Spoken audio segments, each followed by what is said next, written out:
It was a fitting send-off for the man who often said he had the best seat in the house. That's our helicopter Eagle 8 doing a flyover during a celebration of life service for our friend and colleague Paul Lamison, who you often heard reporting from inside Eagle 8.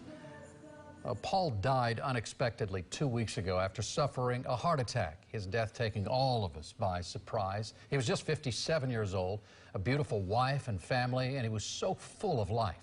Hundreds gathered to remember and celebrate Paul's life tonight.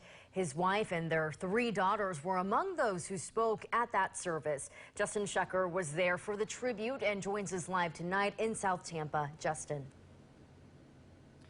Jen and Keith, good evening to you both. There was not a dry eye during the celebration of Paul Lamison's life, and there was so much love in there for Paul's family and a man who leaves behind a tremendous legacy at WFLA and here in Tampa Bay.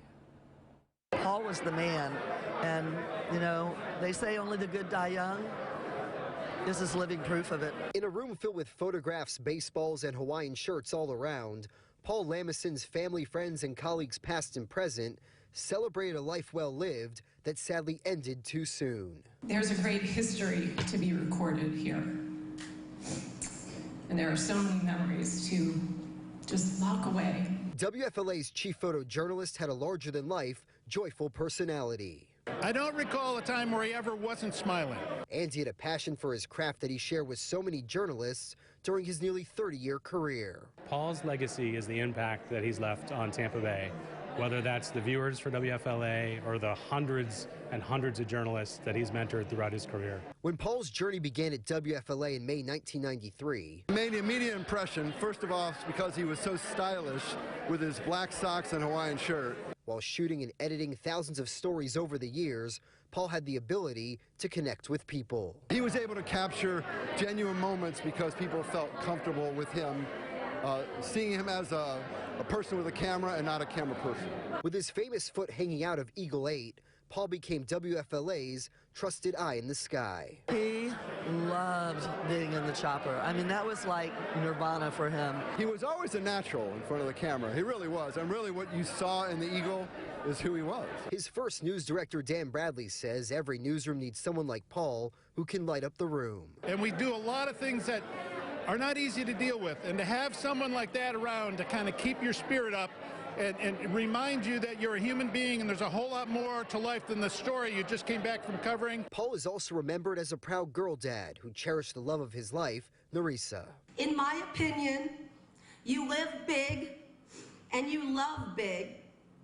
And like Paul, you be kind to one another. I hope everyone in here remembers that when all the crowds go away, that we all still need to love on Narisa and the girls, because this is tough. And the photojournalists who worked with Paul over the past 3 decades all wore Hawaiian shirts during this ceremony, another fitting tribute for an irreplaceable member of our WFLA family.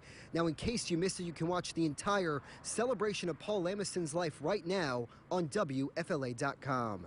We are live tonight in South Tampa. I'm Justin Shecker, 8 on your side. Thank you, Justin. It really was a beautiful service. I was there. I know you wanted to be there. You know, not everybody could be at the service, but Narisa, his wife, the fact that she got up and spoke, as so many others did, eloquently about Paul. I mean, she said some powerful things there, not the least of which being to treasure the time you have with those you love and live big. Paul did that. We're going to miss him quite a bit, but his legacy lives on. There's a scholarship fund, right? There is, that's right, a scholarship fund designed to help journalism students, and it has been created in Paul's memory. The initial goal is to reach $100,000, and if you would like to donate, we have a lot more information on WFLA.com.